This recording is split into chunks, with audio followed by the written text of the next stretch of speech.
मैंने पहली बार फेसबुक 2012 में यूज़ किया था और मेरे को याद है ना कि उस टाइम इंटरनेट पे कुछ भी क्रिंज देखने को नहीं मिलता था। मतलब इस हद तक तो नहीं मिलता था जितना मेरे को याद है।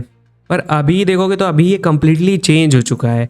जैसे इंस्टाग्राम पे कोई भी वीडियो कोई भी रील खोल लो, उसके नीचे कमेंट्स देखना, बस तुम्हें ऐसे ऐसे कमेंट मिलेंगे ना कि फिर तुम्हारा खुद ऐसे मन करने लगेगा कि मैं इसको एक ऐसा रिप्लाई देता हूँ। और ऐसा इसलिए ना कि देखो, जैसे पहले इंटरनेट बहुत महंगा था, तो जब इंटरनेट महंगा था तो अगर मुझे कुछ भी इंटरनेट पे देखना है, जैसे यूट्यूब पे कुछ भी देखना है, तो मैं टाइप करके देखूंगा। मैं ये रिस्क नहीं लूँगा कि मैं कोई भी वीडियो प्ले कर दूँ, क्योंकि उतने में तो मेरा डेटा उड़ जाएगा।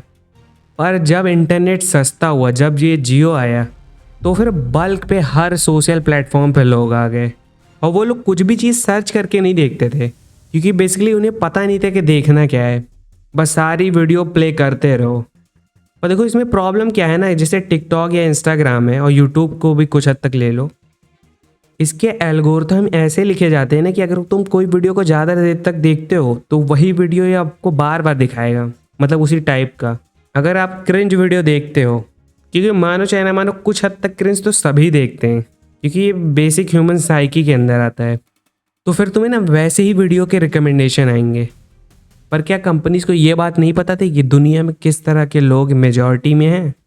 उन्हें ये बात पता थी कि जैसे टिकटॉक का एग्जांपल ले लो, जो टिकटॉक चाइना में है और जो चाइना से बाहर है, उसमें ज़मीन और आसमान का अंतर है, मतलब एल्गोरिथम बेस में।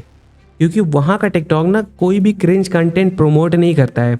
तुम चाहे जितना बना लो, तुम्हें व्यू ही नहीं मिलेगा, तो फिर तुम दोबारा बनाओगे ही नहीं बेसिकली। पर जो इन्होंने टिकटॉक बाहर के लिए बनाया है वो एकदम अलग है। वो बस खाली ये डांस और ये सब क्रिंज कंटेंट प्रमोट करेगा। और इंस्टाग्राम भी अभी वैसे ही लाइन में है कि तुम जितना वैसा कंटेंट देखोगे तुम्हें और दिखाएगा वो।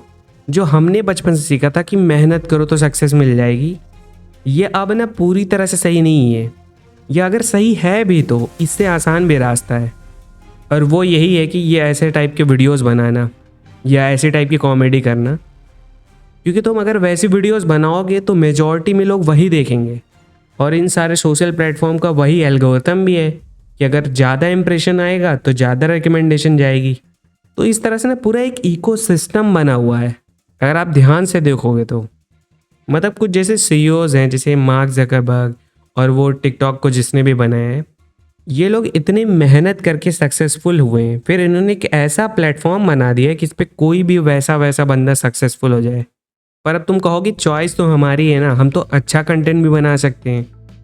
पर अच्छा कंटेंट देखेगा कौन? भले ही तुमको बनाते टाइम कितना भी पॉजिटिव फील हो जाए, पर जैसे जब उसका रिस्पॉन्स नहीं आएगा ना, तो फिर दोबारा तुम नहीं बनाना चाहोगे। अगर जेनेटिकली भी देखा जाए ना, तो कोई भी इतना बड़ा महान महात्मा नहीं है कि अगर उसको एक आसान रास्ता दिख रहा है और एक टफ रास्ता दिख रहा है तो वो टफ वाला ले लेगा। और हमारा वैसे ना स्कूल से ही सिस्टम नहीं है कि अगर स्कूल में भी कोई अगर मोटिवेशनल स्पीच दे दे, हमें मोरल वैल्यू सिखाए, तो कोई सुनेगा नहीं उसे बचपन में, क्योंकि ये सारी वैल्यू तो एक तरह से एकदम फ्री पीरियड पे सिखाई जाती है। जैसे मान लो कि उस पीरियड से पहले जिसमें आपको ये बताया जा रहा है, उससे पहले अगर कोई फिजिक्स का जैसे पीरियड है और कोई इलेक्ट्रिक डायपोल मूवमेंट कैलकुलेट करके आ रहा है, और फिर उसके बाद ये पीरियड आ रहा है ये मोरल वैल्यूज़ का, तो उस पर थोड़ी वो ध्यान देगा। वो सोचेगा भाई बोलने दो, मैं आराम से सो रहा हूँ पीछे बैठ के।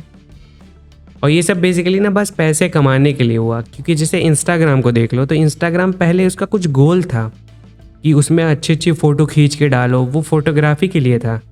पर अभी देख लो, मतलब उसका बस गोल है पैसे कमाना। तो देखो, जो बड़े लेवल पे इंसान है, जब वो अपने आप को नहीं संभाल पाया इतने सारे एक्सपीरियंस के बाद, तो मतलब एक कॉमन बंदा कैसे संभालेगा? और भी इंडिया जैसे कंट्री में, जहाँ पे मतलब इतनी सारी प्रॉब्लम है डेली लाइफ की। तो लोगों को बेसिकली मतलब हंसने से मतलब है, कोई चाहे जैसे हंसाए। और जैसे क्रिंज चीज़ें सोचना और उसे बोल देना, इसमें ना बहुत अंतर है। क्योंकि देखो, उल्टा सीधा ना सबके माइंड में कहीं ना कहीं आ जाता है, इंट्रूसिव थॉट अजीब अजीब से आ जाते हैं कि इसको तोड़ दूँ, इसको काट दूँ। पर इनको बोलना, ये बोलने में ना ये हमारा नॉलेज शो होता है कि अभी तक हमने क्या सीखा है। क्योंकि जब हम बोलेंगे तो हम ये सोच के बोलेंगे ना कि ये सही है कि नहीं। तो इसका मतलब ये हुआ ना कि अगर आप सोच भी बुरा रहे हो और बोल भी बुरा रहे हो, तब तो एजुकेशन सिस्टम आप पे पूरी तरह से फेल है। और इन सारी चीज़ों को ना बस एक ही लोग सही कर सकते हैं, वो जिनका ये ऐप है, जिनका ये सोशल प्लेटफॉर्म है। और इंडिया में ना ये बहुत हद तक कंडीशन बेस्ड भी है। जैसे जॉब जो लोग 9 to 5 करते हैं, बेसिकली वो 9 to 8 हो जाता है ज़्यादातर दिनों में।